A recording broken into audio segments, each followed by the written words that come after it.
Hi, my name is Jim, and this is Gardening Through the Seasons Inside and Outdoors. Please ignore the traffic. I'm out front in my house here. What I'm going to do today, I have about 50 rose bushes. I would like to start a new series showing you how to take care of rose bushes. And so we're going to have different steps, and you're going to see the results of what I do as well. So the first thing I would like to tell you about roses, this is mid-April. I haven't started fertilizing these yet. We gardeners get really anxious to start fertilizing. It's a bad idea to fertilize rose bushes early in the season.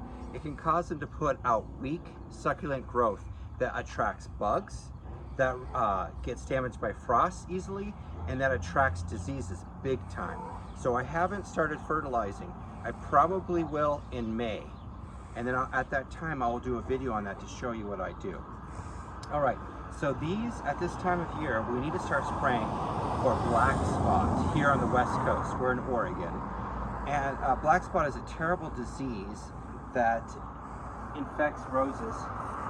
Here, I'll show you. This is an example of it. And so, sad to say, and some rose varieties might not need this frequent of spraying, but I'm gonna actually start spraying on a weekly basis with a fungicide, a systemic fungicide. Systemic means it goes actually into the sap.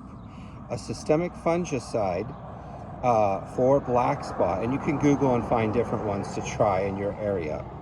So what I've done, and something else I would like to show you, come around over this side here.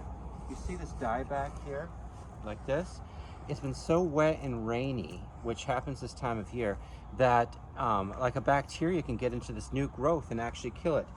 And if you fertilized, it would be much worse. You'd have a lot more of this because you would have that tender growth really susceptible to whatever this is.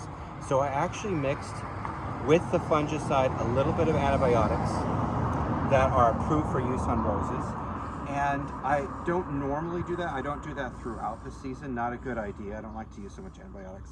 But right now I am using that just probably once I'll do that. And then I'll continue with the fungicides weekly for a while. At some point I stop that, and I'll be describing that to you as well. So you already saw the black spot, and we're going to try to prevent that.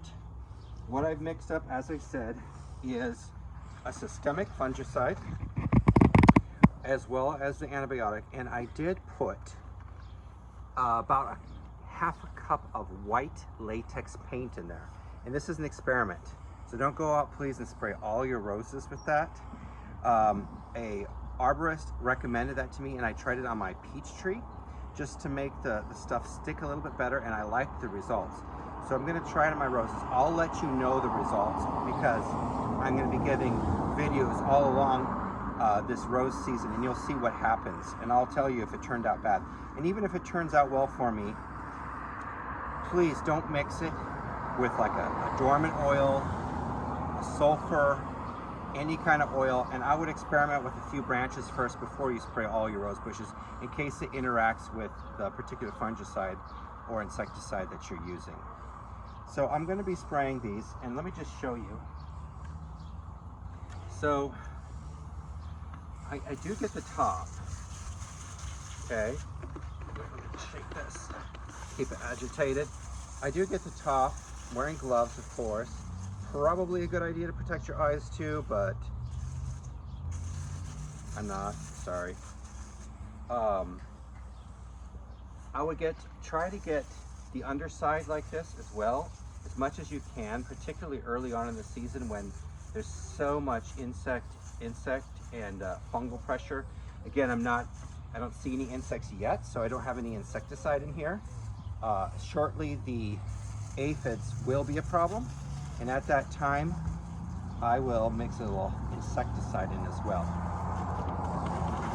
All right, just thoroughly coat them, get the underside. I'll be giving you updates as the year progresses and you can see the results. Let me know if you have any questions like my video, and we'll see you next time.